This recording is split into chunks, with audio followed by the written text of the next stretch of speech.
Hey everyone, Gil here at Camppatton Family Compound. So what I'm doing now is part 2 of the IBC tote raised planter bed rebuild. So what I got here is this tote right here. I'm going to be cutting it in half and making 2 raised planter beds out of it. All right, so last time I was doing one of these, I was using a 4.5-inch angle grinder with a cutoff wheel in it to cut these. This time I got something a little bit bigger to make it easier. I got from Harbor Freight, I got the Chicago Electric 7-inch cutoff wheel. So it should make it a lot easier and go a bit quicker. So let's get at it here. All right, so I got my face shield, leather gloves, and let's get at it here.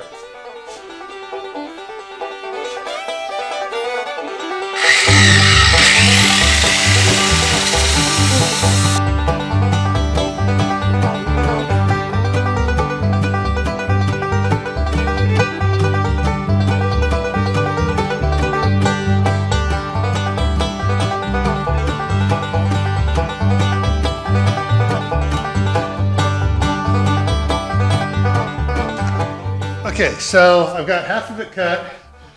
Now the weight's starting to come down, so I'm going to put some wedges in there to lift it up, and then we'll continue on. So I'll be back in a second. All right, I got some little wooden wedges in there, and now I'm going to grind again. Actually, cut.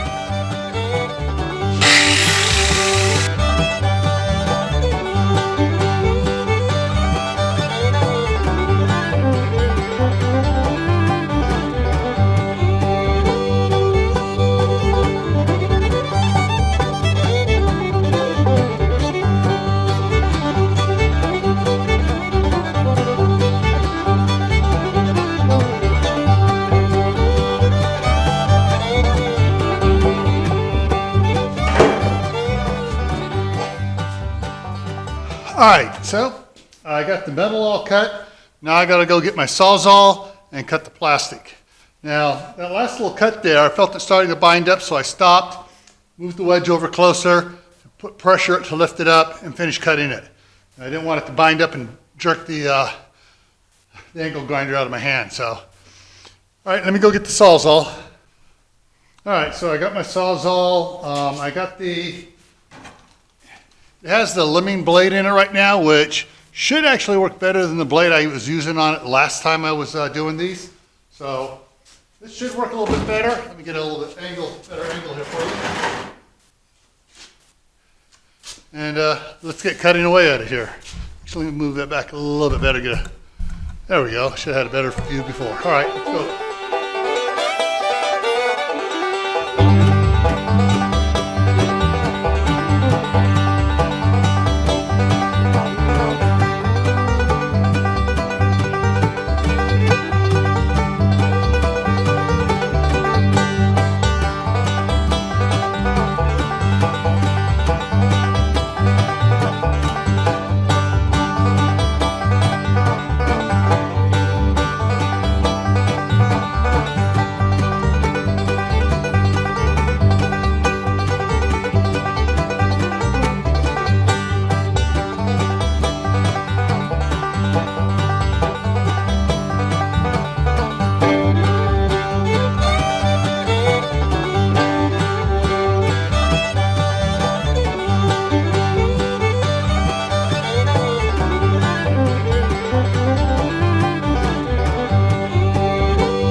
Okay, so there we have it. 2 raised planter beds. That one there will go on top of one of those pallets I got at the guy's moving sale when I got what, several hundred pallets from him. And so that'll go on one of those pallets. This one here will get some of the the water and milk jugs will fill the bottom of the big one here. And then I'll put the filter fabric over the top of it and pile the dirt and cow manure and alfalfa in there, and then some potting mix topsoil on top of it. So there we have it, something really quick, and it's not that hard to do. If you can get a hold of these IBC totes, they make great planters. They keep the weeds out, and everything's keeps the gophers out. It's just great. All right. As always, if you haven't had a chance to subscribe, please go ahead and subscribe down below. Ring the notification bell so you get notified every time I put out a new video. Don't forget the thumbs up and grow a garden. All right, so now the next part going on here. I've gone ahead and stacked all the containers in the bottom of the totes. And now I'm going to put the filter fabric over it. So set this here and adjust down.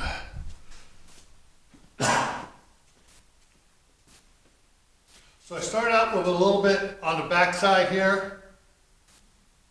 So it hangs over. Let's go ahead and roll it on out here. Turn this just a little bit more. There we go. I want people to hang down a little bit so when I put it in, it runs up on the sides, and the dirt and stuff I put in there holds it out tight so nothing goes around it.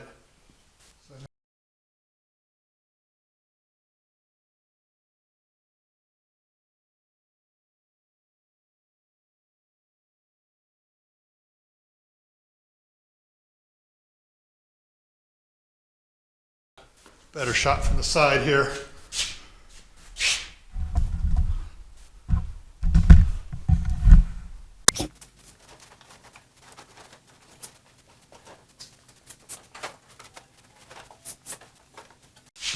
So what I'll do over here, in the little gap here, I'll put some dirt and stuff in here to hold it tight up against it.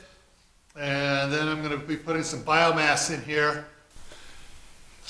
Okay, I forgot to record the first couple buckets I dumped in here, so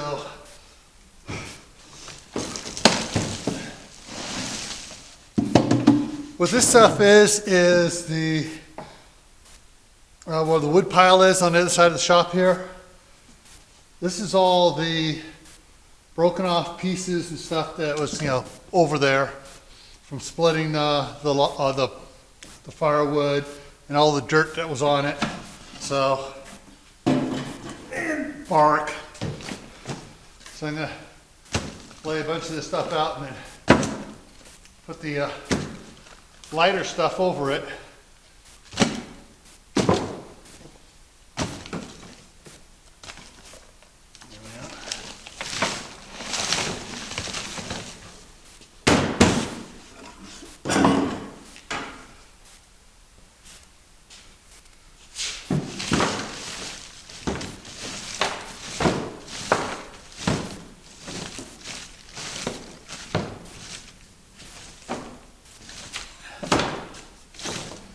I'm going to go get a couple more buckets.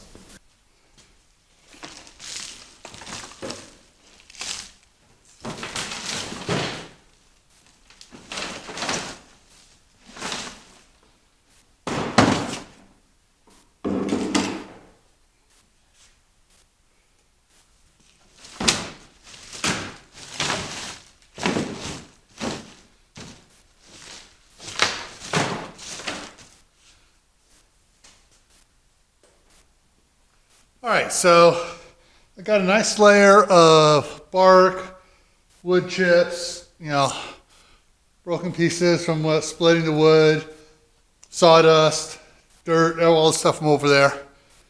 The next step is to take this outside and put a couple layers of the alfalfa and cow manure in here, and then top it with some of the potting mix. So that's what we're going to do next.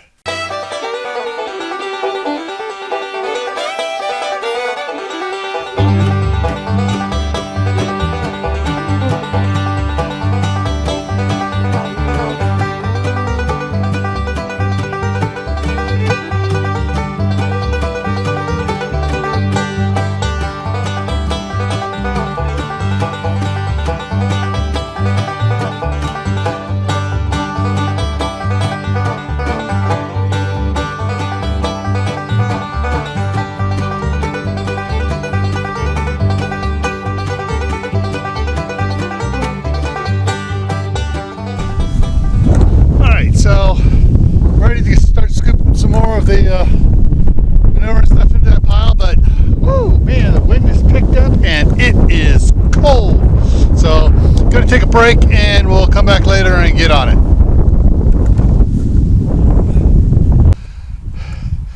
Alright guys, so last night it started snowing and I didn't get a chance to film it, but I did get out there really quick and I finished filling this one up here. So I got it all filled up with the manure, and then I dug out one of the half 55 gallon barrels over there, dug it all out and topped it off with it. What you see here is not cow manure. That is some of the alfalfa, rabbit poo, and chicken poo from last year when I got that trailer load of stuff from over at a guy's house. So this is what was in the bottom there. So now this one here is ready to go. Earlier this morning, I mean, it was snow over everything here. It rained a little bit, melted all the snow, and as you can see, how well you can see it, the snow's starting to come down again. So we're going to go back inside and look at the other one in here. So yeah, it's interesting spring weather we're having here in Idaho. Of course, I guess everyone across the United States is having interesting spring weather. All right, turn on some lights. All right, let's take a look at what else I got in here. So with this one here, I put the big containers in the bottom of this one here. This is going to be mainly a lettuce raised planter bed. And so what I'm going to do is I'll do the same thing I did with the other one. I'll roll out the fabric material over across it. I will cut it, put it down in. I will get a little bit of the biomaterial, and I'll show you where I'm getting that from. And I'll put the biomaterial down in there, the wood biomaterial, and then I'll put the alfalfa, cow poo, and manure stuff over there on it. Get over here, it's a little, and turn this light on. So over here, every time I pull down a piece of wood to get the see all the stuff coming off of it. And so I got a big pile here of this stuff here, and I just sweep it up, just pile of it over there, and I'll put it inside that other container over there. And so once I get a layer of that, I'll get the other stuff on it, and it'll be ready to go. And that'll be for lettuce, so I'll use that one for. And lettuce, Swiss chard, that type of stuff. Alrighty, before you cut out of here, I wanted to just remind you to stay tuned to the end. Catch that last 20-second little clip there showing some videos you might be interested in, including my 1,500 subscriber giveaway. All right, because I'll have the link to that video in the end there. As always, stay happy, stay safe, stay prepared, and I'll see you in the next video. Take care, everyone.